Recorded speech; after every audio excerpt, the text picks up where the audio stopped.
ప్రాణం లేని శిలను చెక్కటం మొదలు పెడితే అందమైన శిల్పంగా మారుతుంది. ఏ మొక్కైనా లేతలో పీకి ఇంకో చోట నాటితే గాని బతకదు అంటారు. కానీ 100 ఏళ్ల చరిత్ర కలిగిన ఒక చెట్టు ఇంకో చాటేస్తే బతికింది.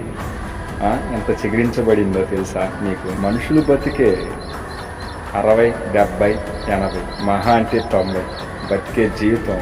కానీ ఒక చెట్టు 100 ఏళ్ళు బతికిందంటే ఎంత ఆశ్చర్యం. అయినా ఇప్పటికి కూడా ఇంకో చోటు నాటబడితే మళ్ళీ చిగురించబడింది కదా ఇంకొక చెట్టు. కదలలేని శిల్పంగా మారినప్పుడు, నీవు పరిగెత్తే సత్వం నీ కాడ ఉన్నప్పుడు ఎన్ని అద్భుతాలనైనా సృష్టించగలవు. ఒక్కటి గుర్తుపెట్టుకో మిత్రమా, ఆలోచనకు పొదిమి పెట్టుము. జీవితం కష్టపడపోతే ఎప్పటికీ మనం పైకి రాలేము. ప్రాణం లేని శిల్పాలు ఎన్నో రూపాలలో మారుతుంది. ప్రాణం ఉన్న మనిషి నువ్వెందుకు మారకూడదు? ప్రాణం లేని శిల్పాలు ఎన్నో రూపాల్లో మారుతుంది. మరి ప్రాణం ఉన్న మనిషి నువ్వెందుకు మారకూడదు? ఒక్కటి మాత్రం గుర్తుంచుకో, కష్టపడింది మనం పైకి రాలేము. ఏదైనా జీవితంలో కష్టపడితేనే మనం పైకి రాగలుగుతాం. ఈ నమ్మకంతో సాగిపో.